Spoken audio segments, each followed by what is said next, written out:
네, 잘 쉬셨습니까? 안녕하세요. 네, 반갑습니다. 오늘 두 번째 시간으로 수군과 해제라고 할까요? 수군과 사설과 관련되어서 여러 가지 이야기를 듣고 나누는 시간이 되겠습니다. 최혜진 교수님께서 오늘 또 진행하시는데요. 이 부제를 보니까 수군과 거짓말의 유혹편이라고 써있어요. 거짓말의 유혹. 굉장히 유혹적이네요. 매력적인 제목 같아요.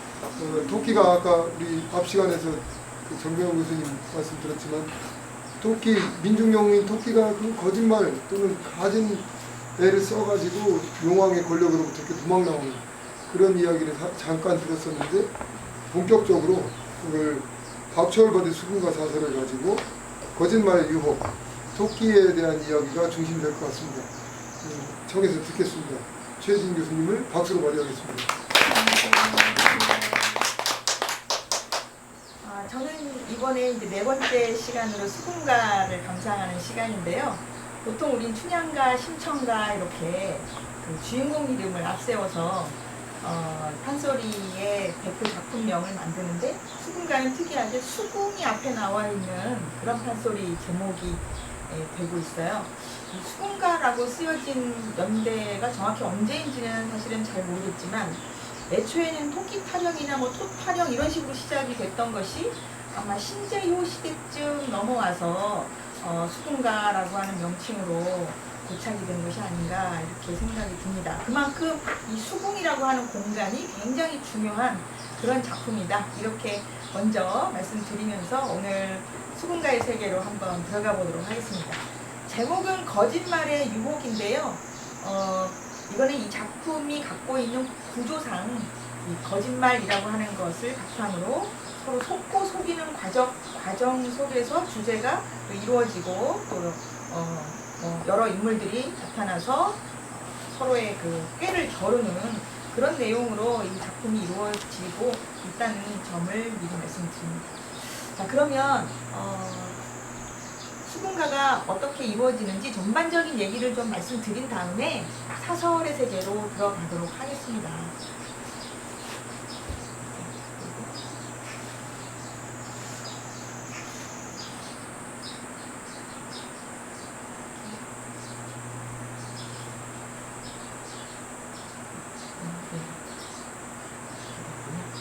먼저 수군가가 뭐냐?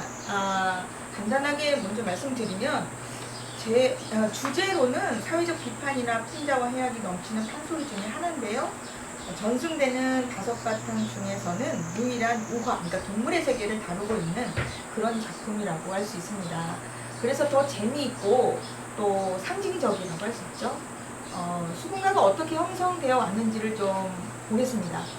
우리가 보통 잘 알고 있는 토끼와 거북이 이야기, 삼국유사에 기록되어 있는 구토지설, 구자는 거북구라고 써서 토끼토를 써서 거북이와 토끼의 이야기를 구토지설 이렇게 얘기하는데요.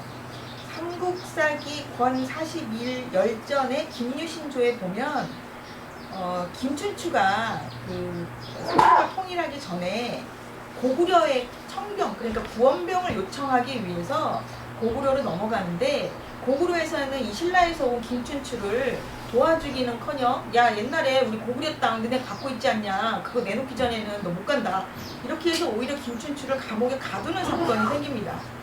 그래서 만약에 그때 김춘추가 감옥에서 죽었더라면 삼국이 통일되기도 어려웠을 텐데 그때 그 선도해라고 하는 고구려 신하가, 왕의 신하가 이 김춘추에게 와서 이 토끼와 거북이 이야기를 해주면서 일단 위기를 모면해야 되지 않느냐, 목숨부터 살고 그 다음에 후위를 도모하자, 이렇게 해서 김춘추는 이 거북이와 토끼 이야기를 듣고 알겠다, 내가 신라로 가면 반드시 고구려 땅을 도로 반환하도록 애쓰겠다, 이렇게 이제 거짓말을 하고 살아서 신라로 돌아가게 됩니다. 그런 이야기의 유래가 우리 삼국사기에 적혀 있는데요. 이 이야기가 수군가의 직접적인 근원설화가 됐다고 보는 것이죠. 하지만 애초에 이야기는 너무 간단하기 때문에 그 이야기만 가지고 수군가가 만들어졌다고 보기보다는 다양한 설화들이 이 안에 이제 합류되면서 수군가 전체 이야기가 만들어졌다고 봐야 되겠는데요. 이 불전설화는 삼국사기에 나타난 그 국토설화 보다 더 오래된 그 인도에서 전해지는 그 설화로 원숭이와 악어 이야기가 있습니다. 이 원숭이가 그 악어의 꾀임에 빠져서 그 죽을 위기에 갔다가 내가 그때 나는 이제 우리 토끼 간이 없다 하는 것처럼 이 악어에게 거짓말을 하고 도망쳐 나왔다, 살아나왔다 하는 그런 이야기가 전하고요. 쟁장설화는 나이를 다투는 이야기입니다. 우리 옛날 이야기에 보면 숲속에서 여러 동물들이 내가 어른이다 이렇게 싸우는 이야기들이 재미있게 전하는데요. 우리나라는 뭐 한 끝이라도 일단 먼저 태어난 사람이 형이고 어른이고 무대받는 이런 사회이기도 하고요. 능력보다는 어떻게 보면은 나이 때문에 어른 대접을 받고 싶어한 이런 사회적인 모습을 비판하기 위한 그런 내용이기도 한데, 이런 그 나이를 가지고 다투는 그런 이야기들이 전해져 내려오고, 그런 이야기들이 수군가 속에 모족회의, 날짐승들이 다투고 또 길짐승들이 다투는 그런 내용으로 흡수가 됐다고 봅니다. 그리고 용궁설화 같은 경우는 중국에서 이제 전해져 내려오는 그 전등신화라는 소설 속에 수궁경회록이라고 하는 이야기가 있어요.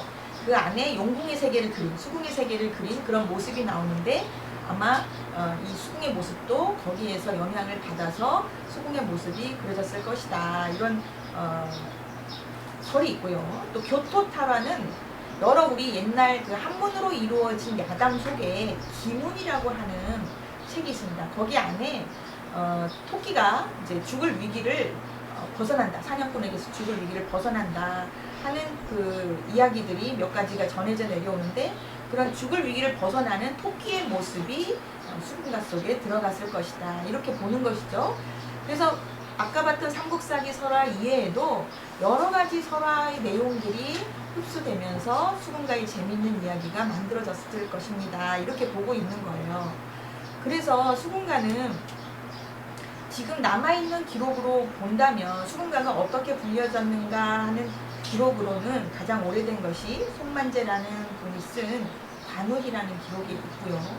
또 이유원이 관극팔령이라고 해서 8개의 판소리 감상을 한 판소리들이 내용이 정리되어 남아있습니다. 관극시라고 하는 종류로 남아있죠.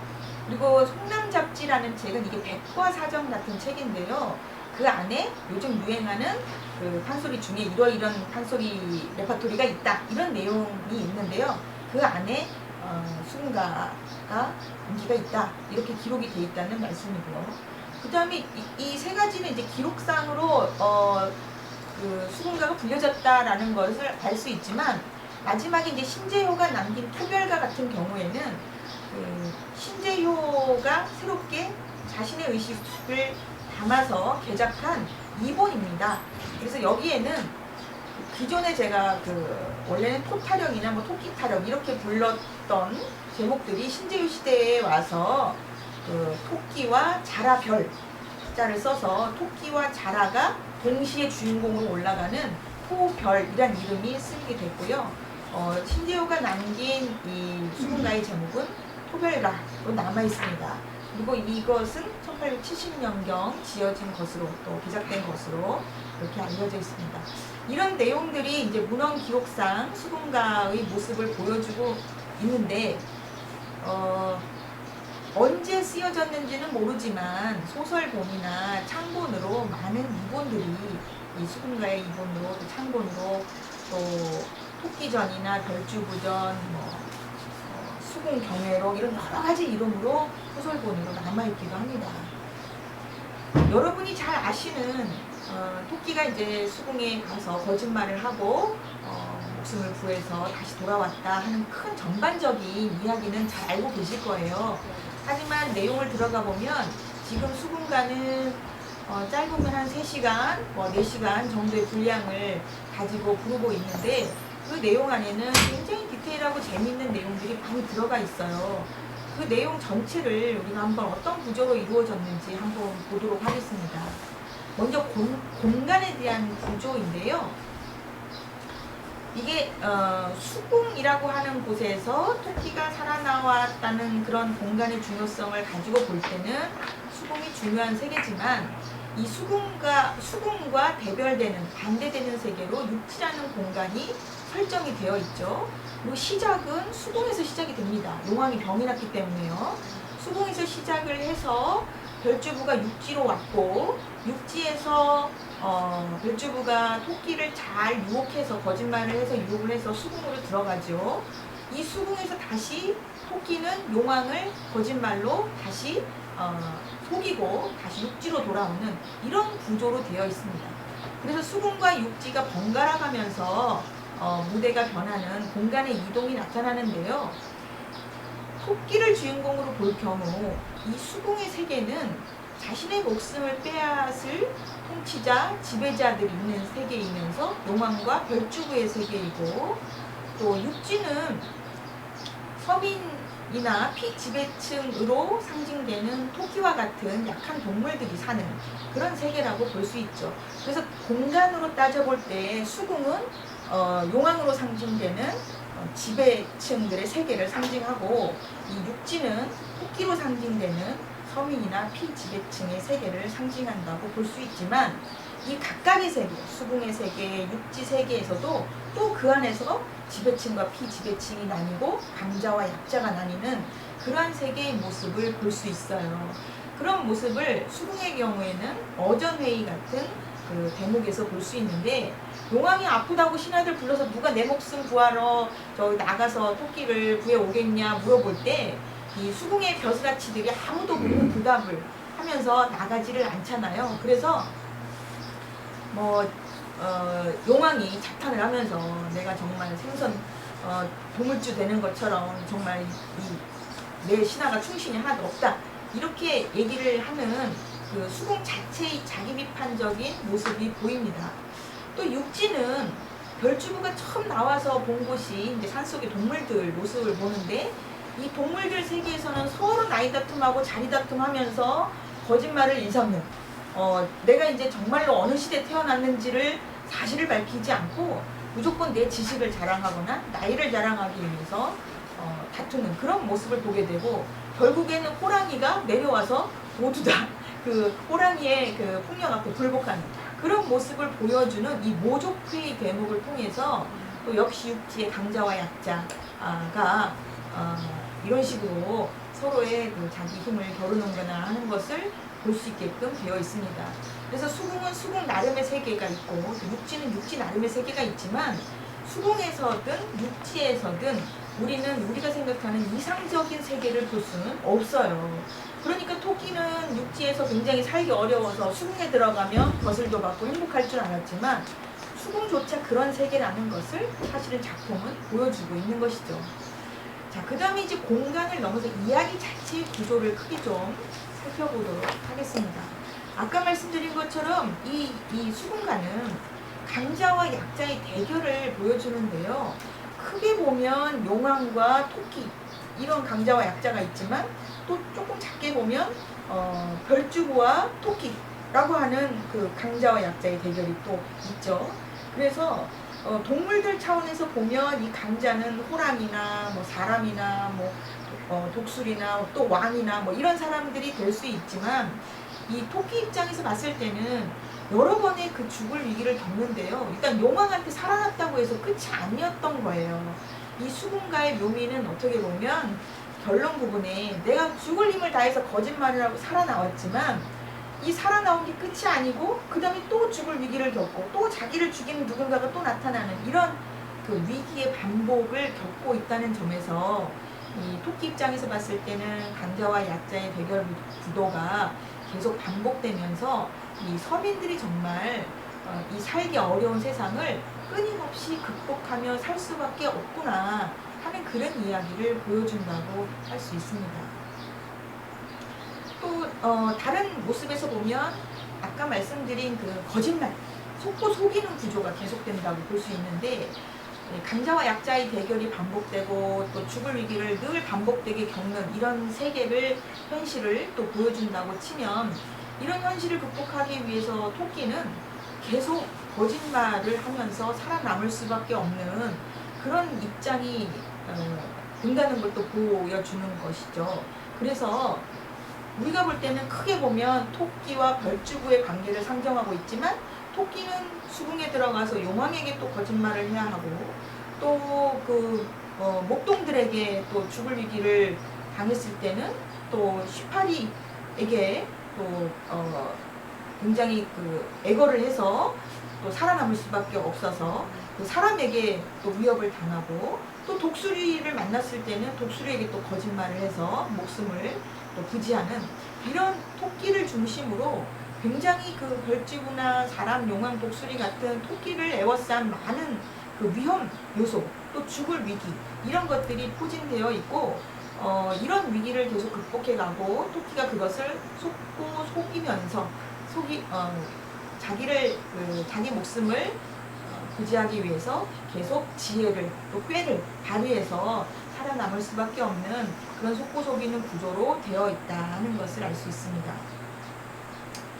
자, 그러면 이번에는 주제를 좀 생각해 보려고 하는데요. 아까 신재효는 토끼와 벌주부를 둘 다 주인공으로 내세워서 토별가 이렇게 제목을 삼았다고 말씀드렸는데, 아마도 애초에는 토끼가 주인공인 단순한 이야기였으니까 주인공은 토끼였을 거예요. 그리고 토끼가 살아나는 것에 상위층들이 박수를 보내고 약자의 승리를 환호하는 그런 구조였을 것 같았는데, 이게 이제 근대 시기 일제강점기가 되고, 또 조선 후기에 다시 보수적인 어떤 그 충신, 나라, 국가에 대한 충성, 이런 것들이 강조되면서 벌주부 같은 충신이 있어야 되지 않느냐, 벌주부가 정말 용왕을 위해서 충성심을 발휘해서 이렇게 토끼를 데리고 온 거, 이게 정말 중요한 장면이다, 이렇게 또 생각을 했던 것 같습니다. 그래서 어떤 작품은 토끼의 지혜를 강조하기도 하고, 또 어떤 작품은 벌주부의 충성을 강조하기도 하는데요. 이게 이제 근대 신소설로 넘어오는 와중에서 토끼전이라는 제목이 벌주부전이라는 제목으로 벌주부가 완전히 그 주인공화되어서 떠오르기도 하죠. 그래도 아마 판소리에는 벌주부가 벌주부 타령 이런 제목은 거의 안 쓰인 것 같아요.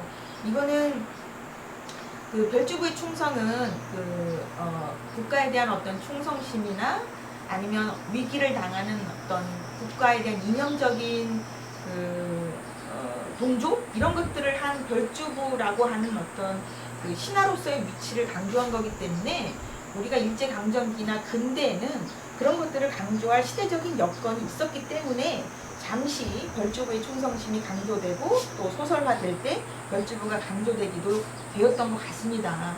하지만 크게 보면 이 토끼라고 하는 서민 약자의 모습을 강조하는, 또 이 서민 약자가 결국에는 용왕이나 벌주부를 따돌리고 자신의 세계로 되돌아오는 그런 내용들이 주된 주제로 부각될 수밖에 없었다 하는 것이고요.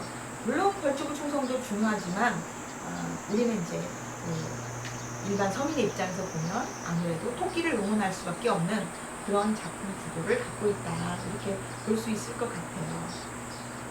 자, 그 다음에 이제 주제에서 가장 중요한 인물이라고 할 수 있는데, 용왕은 이따 사설을 보시겠지만 용왕이 병을 얻은 주된 요인은 그 음주가무를 과하게 해서 병을 얻은 것이에요. 그러니까 국가 정사를 막 열심히 보다가, 혹은 산업재해를 입어서 이런 것들이 아니고, 제대로 나라도 다스리지 못하고 놀다가 이렇게 얻은 병이기 때문에 용왕이 상징하는 그 세계는 사실은 어떻게 보면 이미 부도덕하고 무능력하고 이런 무책임한 그런 사회를 만드는 주된 인물로 이 용왕을 지목하고 있는 것이죠. 그러니까 주된 원인은 사실은 다 용왕에게 있는 것인데, 이 용왕이 이제 봉건 사회의 권력자, 최고 권력자 왕이기 때문에 용왕이 말하는 게 결국은 법이잖아요. 그러니까 나는 왕이니까 내가 아픈 것을 치료하기 위해서 토끼 같은 한 놈쯤은 네 목숨을 뺏어도 별로 개의치 않는다, 내지는 뭐 왕이 필요하다면 서민 한 명의 목숨쯤은 얼마든지 내가 아무렇게나 해도 된다. 이렇게 생각을 했던 시대의 인물이라는 거죠. 그게 이제 예전에 우리 왕권 시대, 봉건 사회의 어떤 왕의 무한 권력이었다면, 지금은 그 수군가에서 보여주는 용왕의 모습은 똑똑하지 못하고 또 병들어서 토끼에게 기댈 수밖에 없는 그런 그 어떻게 보면 이제 그 변화된 시대의 추락한 왕권, 이런 것들을 보여주는 그런 모습을 보여주기도 합니다. 이 나중에 용왕이 죽었을까요, 살았을까요? 괜히 조금 이따 하려고 했지만, 용왕이 죽었을까요, 살았을까요? 병들었는데 토끼 도망갔잖아요. 죽었어. 근데 어떤 이번에는 죽은 걸로 나오기도 하고요. 어떤 이번에는 살은 걸로 나오기도 해요. 사실은 그 결말이 굉장히 다양하게 열려 있는 게 이 수군가의 특징이기도 한데, 아마도 어떤 향유층들은 들으면 야 그래도 용왕은 좀 살려야 되지 않겠어? 이렇게 생각하는 사람도 있었을 것이고, 어떤 사람들은 야 그럼 뭐 병들었으면 빨리 죽고 그냥 토끼는 토끼대로 살고 저렇게 무책임한 용왕은 죽어도 싸, 이렇게 생각한 사람도 있었을 거예요. 하지만 판소리를 즐기는 사람들은 용왕을 어떻게든 살려줍니다. 근데 그냥 살려주는 건 아니에요. 이따가 그거는 결말을 통해서 한번 얘기해 보도록 하겠습니다. 그래서 이렇게 그 왕권을 상징하는 용왕이 병이 들어 이 서민 약자인 토끼가 아니면 죽을 수밖에 없는 위기에 닥쳤다고 하는 것 자체가 이미 그 봉건 시대의 변화된 추락한 그런 시대적인 위상을 보여주는 것이고, 이 왕의 존재도 이렇게 음주가무라든지 아니면 무능력이라든지 이런 것들을 보여주는 왕의 모습을 통해서 이제 더 이상 우리가 제대로 정치 못하는 왕을 계속 섬기고 이런 시대로 가야 되느냐 하는 어떤 비판적인 그런 상징적인 인물이라고 할 수 있겠죠. 수군가를 어떻게 만들어 왔는지 한번 명창들과 던음을 한번 살펴보도록 하겠습니다. 조선 창극사에는 수군가를 만들어 나간 여러 명창들의 이름이 있고, 또 어떤 대목을 누가 만들었다 하는 게 있는데요. 이 수군가의 이야기 차례차례로 보면 이렇습니다. 김거복이라는 분이 용왕이 병이 나서 탄식하는 대목, 제일 앞부분이죠. 이 부분을 던음으로 남겨놓았다고 했고, 그 다음에 김찬원 명창은 토끼화상, 이 토끼화상 그려주는 대목도 되게 유명한 문대목인데 이 김찬원 명창이 남겼다고 합니다. 또 유성준 명창은 육지에 온 자라가 토끼를 처음 만나서 이제 문답하는 대목, 굉장히 좀 유머러스한 그런 대목인데요. 자라가 토끼 만나서 이제 서로 그 아마 뭐 환란 얘기하고 수군 가자고 꼬시고 이제 그런 부분 대목을 얘기하는 것 같아요. 김수영 명창도 수군가로 아주 유명한 명창이었는데, 자라가 토끼를 이제 두궁으로 데리고 갈 때 갑자기 여우가 나타나서 너 거기 가지 마라, 거기 가봤자 고생이다, 그리고 거짓말이야, 자기 고향 떠나면 더 위험한 거야, 이렇게 또 가려고 하는 그 토끼한테 얘기를 해서, 자라가 그 말을 듣고 마음이 변할까봐 토끼 다리를 획 낚아채가지고 수궁으로 훌렁훌렁 들어가는 이 장면이 나오죠. 그 다음에 신학준 명창은 용왕이 토끼한테 간 내놓으라고 호령하는 대목, 또 신만엽 명창은 배가르라고 토끼가 내 뱃속에 똥밖에 든 거 없다, 그래 내 배 따시오, 이렇게 아주 자신감 있게 거짓말을 하면서 소리치는 정말 핵심적인 대목인데요. 이거를 신만엽 명창이 만들었다고 합니다. 그 다음에 송우룡, 이 송우룡 명창은 송흥록 명창의 동생인 송광록의 아들이에요. 그러니까 동편제를 핵심적으로 잇고 있는 송씨 가문의 이원인데, 그 송우룡 명창이 만들었다고 하는 토끼를 간을 육지에 두고 왔다고 하는 대목이 송우룡 명창의 던음으로 있습니다. 또 백경순 명창은 토끼가 위기를 벗어나서 육지로 돌아오는 대목이고요. 또 마지막으로 이제 토끼가 육지에 당도해서 이제 별주부가 빨리 가서 간을 좀 갖고 와라 이렇게 얘기하니까, 이제 그때부터 토끼가 이제 욕을 하는 거죠. 이런 내가 너를 죽일 것이지만 내가 살려서 보내준다 뭐 하는 이런 자라에게 마지막으로 욕하는 대목이 영계달의 창법으로 남아 있습니다. 이 내용을 보면 수군가의 처음서부터 마지막에 토끼가 자라한테 욕하는 대목까지 많은 명창들이 이 대목을 개발하거나 또는 잘 불러서 수군가를 지금까지 정착시키고 발전시켜 왔다고 볼 수 있는데요. 그 중에 영계달 명창은 중고제의 또 다른 시조로 기록되어 있는 중요한 분이죠. 이 영계달 명창이 뭐 예산 지역, 예산 덕산에서 태어났다는 설도 있고, 뭐 경기 여주에서 태어났다는 설도 있고 그렇습니다만 이분은 경제, 경기 뭐 서울에서 유행하는 그 소리째를 경제라고 얘기하는데 그 경제의 소리를 판소리에 넣어서 경드름이라고 하는 창법을 개발했다 이렇게 알려져 있습니다. 영계달이 그런 경제 소리를 한 반면에 김성옥의 소리는 이제 그 금강권을 중심으로 나와 있었기 때문에 영계달의 소리와 김성옥의 소리는 약간 소리째가 달라지면서 자신의 법통을 이루어간 게 아닌가 그런 생각이 좀 드는데요. 이 수군가를 할 때, 이 마지막 부분을 할 때 이 많은 명창들이 이 영계달 선생을 오마주하면서 소리를 합니다. 그래서 그 대목을 잠깐 들어보시도록 할 텐데요.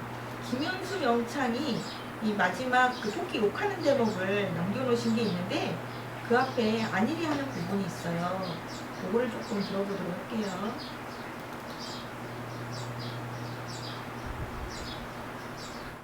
어떻게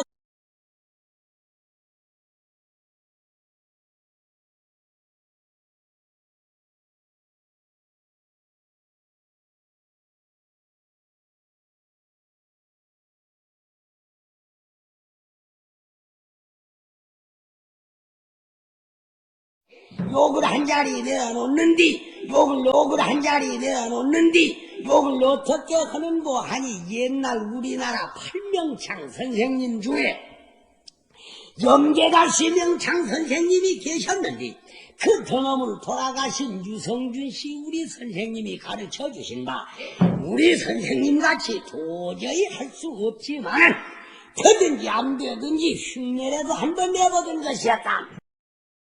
욕을 한 자리에 내어 네, 이름을 하나 더 있어요. 예경을 묻고 발견을 갈겨서 뱃속에 나는 어찌 된단 말이냐 예경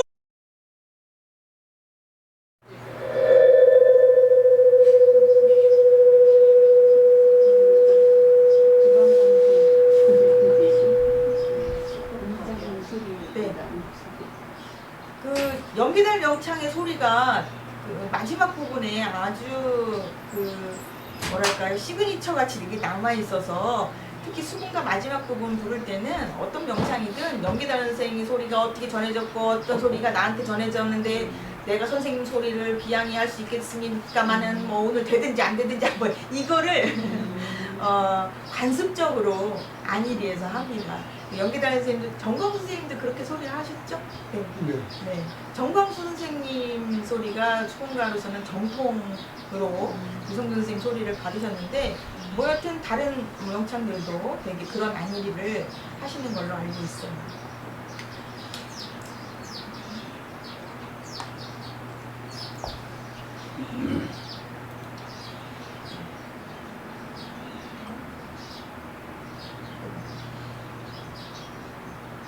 네, 그래서 지금 이제 그 역대 명창들 중에 현재 판소리 수군가를 보유한 지금 국가무형문화재로 지정된 분이 김수현 명창인데요.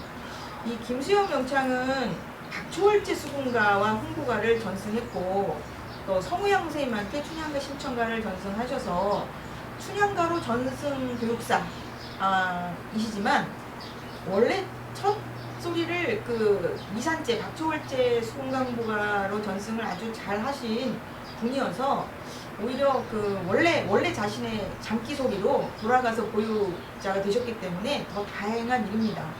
이 박초월 선생님은 정광수 선생님한테 소리를 배웠어요. 또 임방울 선생님한테도 소리를 배웠어요. 그래서 두 분한테 영향을 많이 받았는데 박초월만의 소리로 사실은 재탄생 했죠. 근데 박초월 선생님의 소리는 굉장히 계면 쪽, 그러니까 약간 그 서민적인 계면 성음이 많이 들어가고 또 사설도 조금 단순하게 고쳐지면서 막 그 정광수 선생님이 한자말 많이 쓰고 어렵게 사설 많이 넣고 한 것에 비하면 박초월 선생님은 굉장히 소박한 사설, 그리고 그 서민적인 주제, 그리고 소리는 조금 더 계면조에 가까운 소리로 자신의 바디를 만들었습니다. 그 소리를 김수현 명창이 잘 이어서 지금 보유자가 되신 거예요. 그 김수현 선생님 소리를 토끼 화상 부분을 조금 들어보도록 하겠습니다. 아까 토끼 그림 그리는 대목이에요. 토끼 얼굴 모습을 그림 그리는 대목인데 그 대목을 좀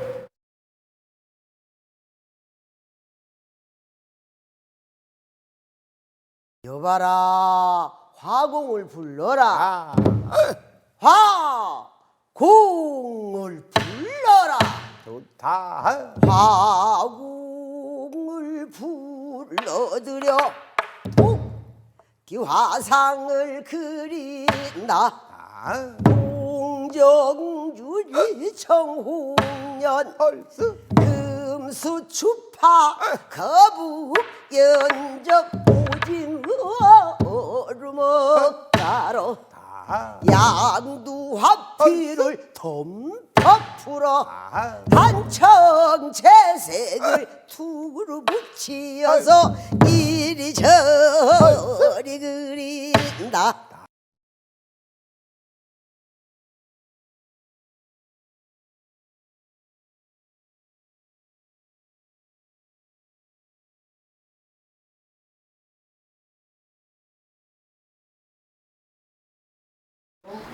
하겠습니다.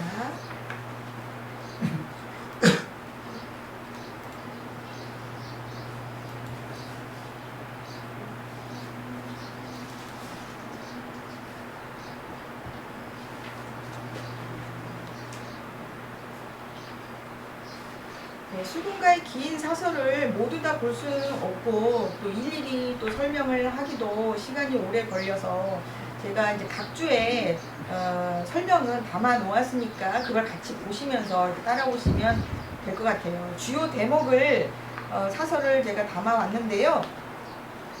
먼저 시작 부분을 보시겠습니다. 처음에 그 나오는 부분이 안일이고 또 용왕이 병을 얻어서 탄식하는 부분이 가장 처음 수군가에 나오는데요.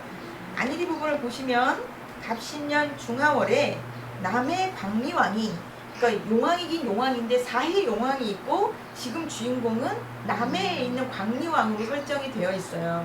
근데 또 어떤 번에는 서해에 있는 용왕이기도 하고요. 동해 용왕은 잘 안 나타나지만 서해 아니면 남해로 나옵니다. 근데 지금 그 서해 쪽에 저쪽 그 청포대 해수욕장 쪽에 가면 별주부 마을이라고 있고 거기에서 별주부, 이 토끼와 별주부 설화가 생겼다 이렇게 주장하는 지역이 있어요. 충청 지역에서. 그래서 그쪽에서 그 서해 쪽으로 별주부가 토끼를 등에다 싣고 이렇게 가는 동상도 만들어 놓은 곳이 있는데요. 이게 남해가 근원적인 건지 서해가 근원적인 건지 모르겠지만 지금 전해지는 판소리에는 남해 광리왕이 일단 병이 든 걸로 그렇게 되어 있고요. 이제 병이란 이유가 있습니다. 영덕전을 새로 짓고 또 신청사를 지어서 돈을 많이 썼겠죠. 일단 돈을 낭비를 신청사 짓는 데 썼고 그 다음에 이제 축하연, 대연을 배설했어요. 큰 잔치를 배열했는데 삼해 용왕, 뭐 북해, 서해, 뭐 동해 이런 용왕들을 청했고 군신빈객들, 그러니까 손님들을 많이 초빙을 해서 수삼일을 즐기다가 과음하신 탓이 온지 너무 열심히 노릇하시고 또 숙취가 심해서 그러신 건지 우연히 득병을 했는데 백약이 무효가 됐어요. 그래서 용왕이 앉아 탄식을 하는 것이죠. 탑상을 탕탕 두드리며 탄식해서 울음을 우는데 내가 용왕이 되었지만 이런 괴이한 병을 얻어 수정궁 높은 집에 벗이 없이 누웠는데 화타나 편작 같은 이런 유명한 명의가 없으니 누가 나를 살릴까 하고 이제 탄식을 하고 울음을 물을 때 웬 도사가 이제 하늘에서 나타나서 용왕을 진맥하고 온갖 약을 처방을 합니다. 온갖 약을 처방하는 그 약 처방 내용이 약성가라는 대목으로 그 뒤에 나오는데 이건 너무 전문적인 용어고 한의학 관련 그 내용이 많아서 그거는 약간 생략을 했고요. 일단 진맥을 해서 약을 처방하고 그것이 안 들으니까 침을 놓아도 아무 효험이 없었어요. 그러니까 그 다음에 결국에는 마지막으로 이제 처방을 한 게 토끼 간을 먹어야 당신이 낫습니다. 이렇게 처방을 하게 된 거죠. 그래서 결국에는 토끼가 약이 된다니까 수궁에 있는 벼슬아치들을 모아서 누가 날 위해서 이제 토끼를 구하러 가겠느냐 하니까 아무도 없고 별주부가 결국에는 자원을 해서 나오게 되는데 별주부가 토끼 얼굴을 모르는 거예요. 그래서 토끼 얼굴을 모르니까 그러면 화공을 불러서 토끼 얼굴을 그려서 별주부한테 주고 소상화를 하나 그려서 주고 육지로 보내자 이렇게 이제 결정이 된 거죠. 근데 어떤 분에는 이제 자세하게 뭐 수궁에 토끼 얼굴 아는 사람이 누가 있겠습니까? 이렇게 나가보질 않았는데 그래서 누구한테 물어서 이 토끼 얼굴을 그리냐면 조개 그 방첨사 조개가 토끼 얼굴을 안다고 그래요. 너 어떻게 아느냐 물어보니까 제가 전신이 뻥이었다. 뻥이었는데 내가 죽어서 조개가 되어서 옛날 전생에 육지에서 많이 살았기 때문에 토끼 얼굴을 안다. 그래서 그 조개한테 물어서 화공이 이제 그 몽타주를 그리는 거예요. 근데 이것도 조금 얘기가 조금 옆으로 나가긴 하지만 저희들이 아는 그 장기전이 그 12바탕의 하나로 장기타령이라고 판소리로 불렸는데요. 그 마지막에 보면 이제 아홉아들 12딸을 거느리고 이렇게 막 그 콩 하나 먹으려고 하다가 장기는 죽고 까투리가 상을 치르고 다시 재가를 하게 되는데 여러 사람을 고르다가 마지막으로 다시 장기를 골라서 결혼을 해요. 재혼을 하게 되는 거죠. 그래서 부부가 해로 백년을 하고 아들, 딸 많이 낳고 죽었다. 죽고 나서 물속에 들어가서 조개가 되었다. 이런 얘기가 나와요. 근데 그 왜 하필이면 조개가 됐느냐 뭐 이런 것에 대해서 이제 의문이 있기는 한데 그게 이제 중국 어느 고사 속에 뭐 꿩이 죽으면 조개가 된다 뭐 이런 말이 있다고 합니다. 그래서 그거를 아마 가져와서 결말 부분에 그거를 그 근대 소설화 되면서 구절이 들어간 것 같아요. 여튼 그거를 발단으로 조개한테 물어봐서 토끼 얼굴을 그려서 그 화공이 이제 주게 되는데 이 토끼 화상 부분이 아까 그 김수현 명창이 불렀던 그 부분이에요. 이 토끼 화상을 그리는 부분이 그 중중몰이로 조금 밝고 경쾌하게 이렇게 되어 있고 또 내용도 어렵지 않고 그 토끼의 모습을 음악적으로 잘 형상화했기 때문에 눈대목으로 또 꼽히는 그런 대목이기도 합니다. 이리저리 그려서 뭐 토끼가 뭐 천하강산 뭐 동네방장 뭐 코 그리고 난초지초 뭐 향초 따뜻 잎 그리고 이런 귀도 그리고 뭐 그런 내용들이 토끼 화상 대목으로 남아 있습니다. 조금 건너가서 또 다른 그 명대목을 좀 하나 보시도록 하겠습니다. 그 다음은 이제 고고천변 대목인데요. 이제 토끼 화상을 짊어지고 별주부가 세상을 나가는데 이 고고천변이라는 말이 뭐 넓은 하늘가 뭐 이런 뜻이에요. 거기에 일륜홍 동그란 해가 수리바퀴 같은 해가 하나 떠오른다 이런 뜻이라서 이 별주부가 헤엄을 열심히 쳐가지고 그 초상화가 물 한 점 묻지 않게 뒷덜미에 딱 움츠리고 넣어서 헤엄을 열심히 쳐가지고 이제 나갔잖아요. 그래서 당도한 그 물 위 처음 물 밖으로 얼굴을 빼꼼 내밀었을 때 그 타임이 언제냐? 해가 막 뜨려던 이제 일출이 시작되는 그때였던 거예요. 그러니 이 별주부 입장에서 보면 떠오르는 해를 처음 본 거 아니겠어요? 그 장엄한 광경이 얼마나 감격스러웠겠습니까? 그 광경을 이제 그린 대목이 앞부분인데요. 고고천변 인륜홍 부상에 높이 떠서 양곡에 자진한 게 월봉으로 돌고 돌아 또 예장촌에 개짓고 회암봉 구름이 떴다. 여기서 양곡, 월봉, 예장촌, 회암봉 이거는 그 지명이 사실은 원래 중국의 명승지를 다 끌어온 지명이에요. 그러니까 별주부가 아마 처음에 물 위에 딱 떴을 때 그게 우리나라 남해라기보다는 저기 그 중국의 어딘가 그 명승지를 거쳐서 이렇게 바다를 헤엄쳐 오는 그런 모습인데 이런 그 사설을 지은 사람은 이 중국의 고사나 아니면 적어도 중국과 관련된 많은 문헌을 아는 사람일 수밖에 없겠죠. 그래서 상상력을 곁들여서 그때 별주부가 떴는데 딱 물 위에 떠서 보니까 해가 막 부실 떠오르고 있을 때 그 중국의 멋진 명승지가 눈앞에 펼쳐지는 그런 모습을 그리고 싶었던 거예요. 그래서 고고천변 이 대목이 시작되면 굉장히 중국의 지명이나 고사와 관련된 내용이 많이 나오고요. 또 한식 구절도 많이 나옵니다. 예를 들면 동정여천 파시추 금수추파 여기라 이런 대목들이 다 한시의 어떤 한 구절에서 갖고 온 그런 내용들이 있고 또 벽파를 찍어 당겨 뒷발로 창랑을 탕탕 요리저리 조리요리 앙금 둥실떠 사면을 바라보니 이 별주부가 사면을 이제 바라보는 내용이 쭉 나오는데 천해무산 12봉 소상강이 여기고 동남으로 펼쳐 있고 남운전 발발근데 이거는 막 중국 그 요임금 순임금 시대 그때 이야기들을 끌어오면서 역대 그 많은 중국의 인물들도 초회왕의 원혼도 있고 뭐 천봉 만학을 바라보니 만경대 저 구름 속에 학선이 우러 있고 이런 내용들을 유식하게 쭉 내세웁니다. 하지만 이런 그 멋진 상상 속에 역사 속에 인물이나 유적지나 명승지나 이런 것들이 앞에 나오는 반면 뒤에 가면은요 이제 산속을 그 묘사를 할 때는 쉬운 우리말 그리고 아름다운 의성어, 의태어 이런 것들이 많이 나오기 때문에 앞의 내용에 덧붙여서 그 산속의 전경이나 그 나무나 풀들, 숲속의 모습들을 실감나게 음악적으로 들을 수 있는 사설들도 많이 들어가게 돼요.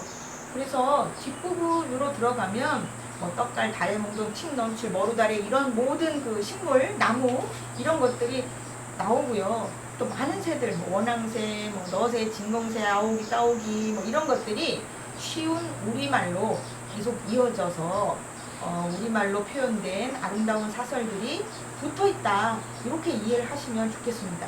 그리고 그 고고천변이라고 하는 이 일종의 던음, 눈대목의 뒤에 보면 뭐 요런 경계가 어딨나 그래서 그 산속의 모습을 이제 당도에서 아름답게 그리는 막 멋진 그 막 폭포수가 흘러내리고 뭐 산골짜기가 뭐 구부러져 있고 하는 그런 모습들이 표현이 되는데 이런 산속의 그 다이내믹한 모습을 음악적으로 표현을 굉장히 실감나게 잘 해놨기 때문에 이 고고천변 대목이 번음으로도 유명하지만 단가로도 별도로 독립해서 불려지기도 하는 그런 대목이라고 할 수 있습니다. 그래서 이 대목을 잠깐 감상을 해보도록 할게요.